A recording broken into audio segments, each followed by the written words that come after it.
Good morning, students. Myself Joy Saxena and I am the faculty of US Academic Institute, Gorakhpur. Today I am here with the second video for the 12th students from economics subject. As we were discussed in the first video about the macroeconomics and its basic concept. Today we are going to start the next chapter, and this chapter is national income and its related aggregates. First of all, we will discuss what is national income.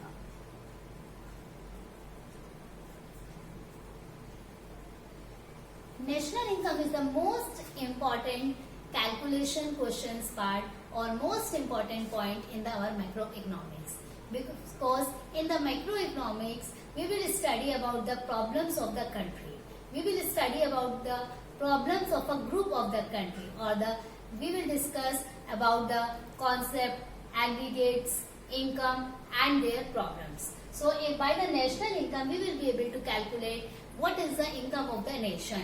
So what is national income? National income is an income which is it is the total value of all the goods and services produced within a year in a country. So what are the points we got it? First point, all goods and services. Whatever the goods and services we are producing in the year, we will calculate all the goods and services. Second point, within a 1 year. 1 year means whatever the financial year we are having. In India, we are considering it as 1st April to 31st March. Third, for a country, for one country. This is the income for one country. It can be within the boundary or it can be from the outside the boundary. When we are calculating the national income, we will consider two types of words. One is national income and the other one is domestic income. What is the difference between the domestic income and the national income? Domestic means, I can understand that you know what is the difference between the domestic boundary and the national boundaries. Domestic means whatever the boundary you are having for your country. Means if it is India, whatever the work is going on within this boundary, it becomes the domestic, and whatever the work is going on inside and outside, but only by the normal resident of our country, it is national income. What is normal resident? I have used one word, normal resident. The difference between the domestic and the national is, in this national income we will calculate only the income of our normal residents, and in our domestic income we will calculate all over the income of our country. Either it is being earned by the normal resident or it is earned by the foreign country persons. Today we will discuss what is the meaning of normal resident. Normal residents means the person who have passed at least 1 year, minimum 1 year or more than that time, more than 1 year in our country. Because if a person has passed 1 year, her or his interest will be in our country. He will earn in our country and he will spend in our country. So the first point is, whatever the income, who have passed at least 12 months in our country, he will be the normal resident of our country. The second point is, we have used one word, generally we are using the word that if we are the citizen of the country, it means we are the normal resident of the country, but it is not like this. If we are the citizen, citizenship comes wherever we are born, wherever we got the born. If I have born in India, then it means I am the citizen of this country. But it doesn't mean that I am the normal resident of this country. If I have born in India, but I am working in any other country from a long time, then I am not the normal resident of this country. And there is no necessity that if I am the normal resident of the country, I should be the citizen of this country. Here we will use the word only the normal resident. I will give some examples about it. In normal residents, companies are also included. Company and person. Both the things are included. The company who is having their main office or who is being started from whatever the country, host country, that will be in the normal resident. Like Reliance. Reliance is an Indian company. If I will consider that Reliance is having Reliance is an Indian country and it is working in India as well as in the other countries also, then also it is a normal resident. Reliance is a normal resident for our country, for India.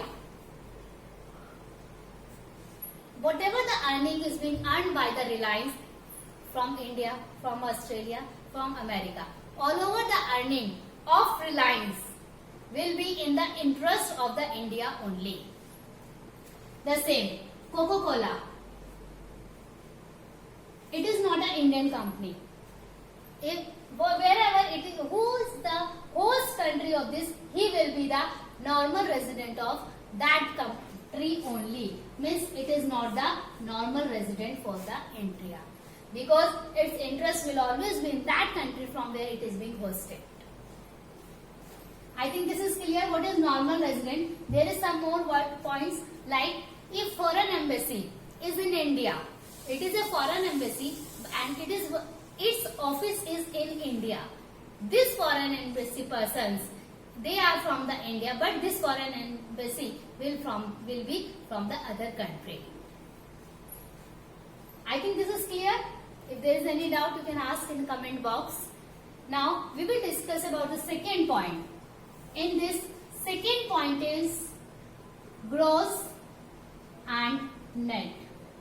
This point we have also discussed in our first class, but that was a gross investment and the net investment. Today we will discuss about the gross domestic income and net domestic income, or gross national income or net national income. The concept is same. Gross minus depreciation is equals to net.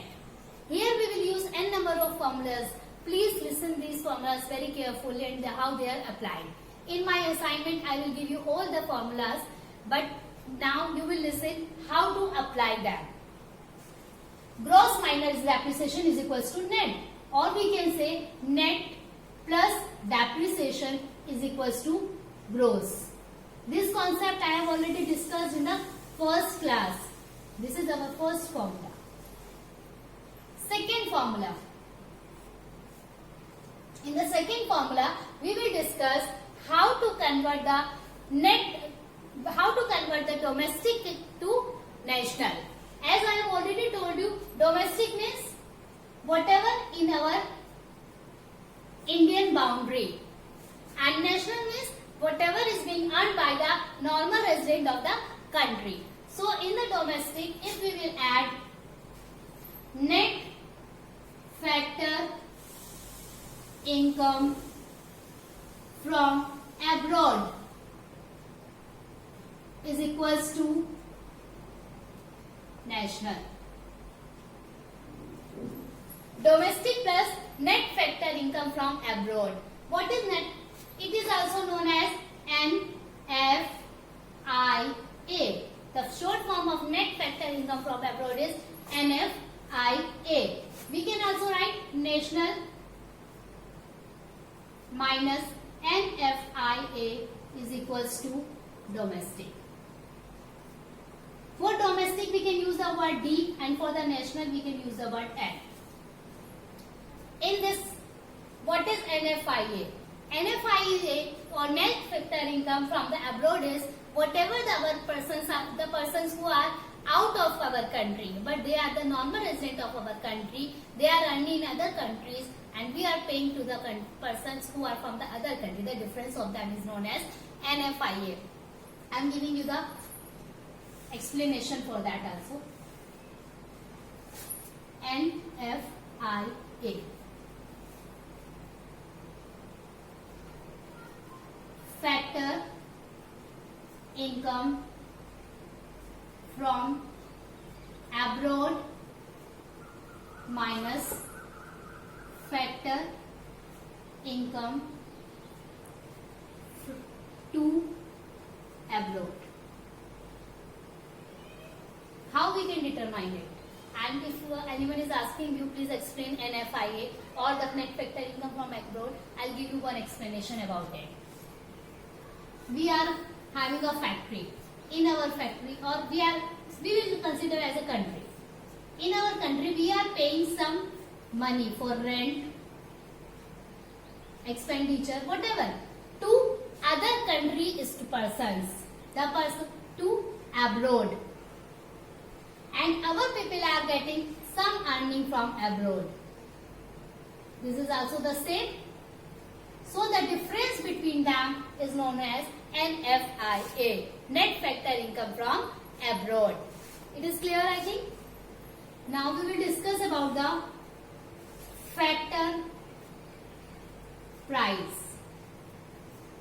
What is factor price? As you know, factor means whatever the factor of production, which we have discussed in our first class, factor of productions. Whatever the factor of productions we are having, they are already being given by a company. They are known as the factor of production. Or whatever the amount is being considered in that is factor of price. Like factor price is equal to rent, cost, expenditure, whatever we have used, that is our factor price. And factor price means whatever the cost is involved. It can be rent, it can be cost, it can be expenditure in the form of interest, it can be in the form of anything, whatever we are using. This is factor price. And what is market price? Market price is equals to factor price or factor cost plus, if we added the whatever the taxes we are supposed to pay to the government, it becomes the market price.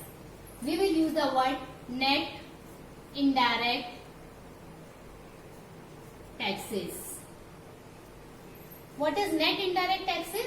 Net indirect taxes are the taxes which we are supposed to pay to the government, but in the indirect way. An example for the net indirect taxes is GST. And the formula for the net indirect taxes is equals to indirect taxes minus subsidy. What is subsidy? Subsidy is a discount, or subsidy is a relieving given by the government to any of the shopkeeper, any of the producer. So the difference between the indirect taxes and the subsidy is known as net indirect taxes. This is also clear, I think.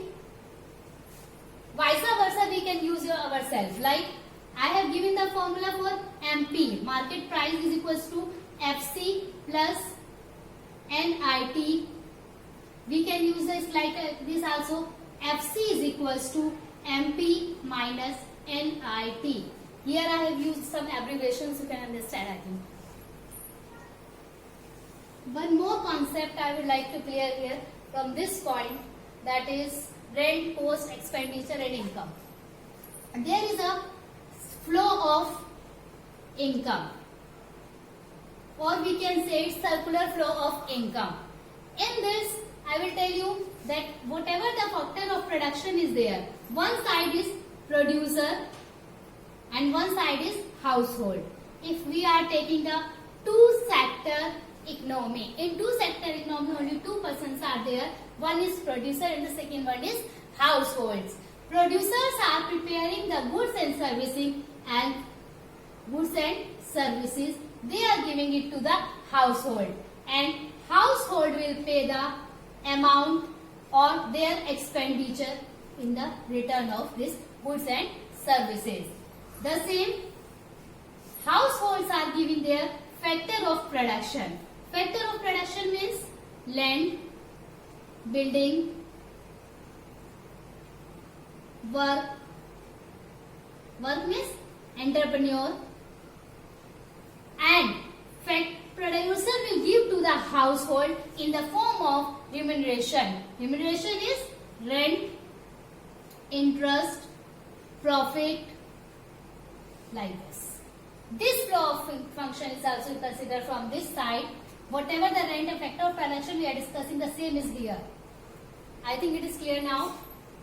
Now, what type of questions you can get from these formulas? These formulas questions maybe you will not get, or you will get only in 1 or 2 marks. But these will be used in all over the questions. And national income question is compulsory in board exam. This question will always comes in at least in 6 marks.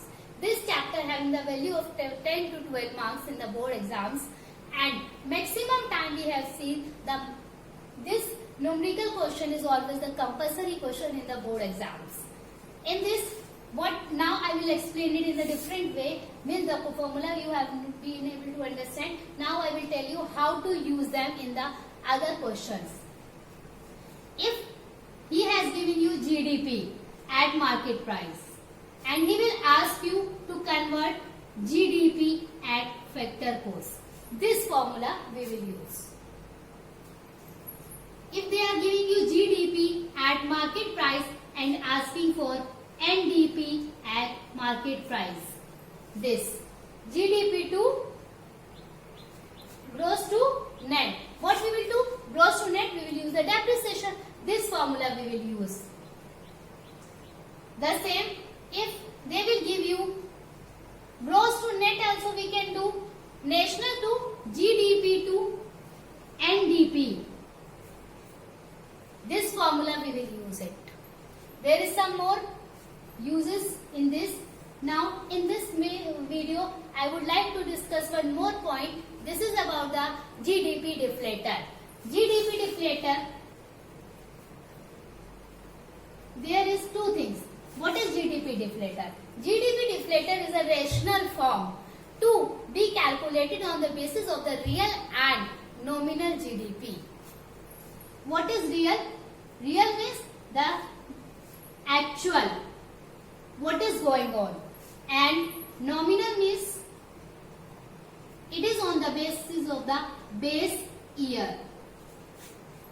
The formula for the GDP deflator is equals to real divided by nominal into 100. Whenever we are using this 100, we will give the answer in percentage. And if we are not using it, we will not use the percentage sign.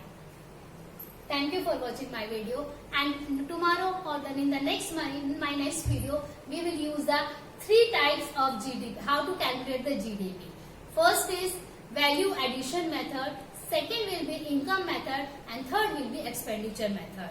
Please see it, and wherever you are having the problems, please give me the comments, or please ask these questions by any of the comment way. Thank you.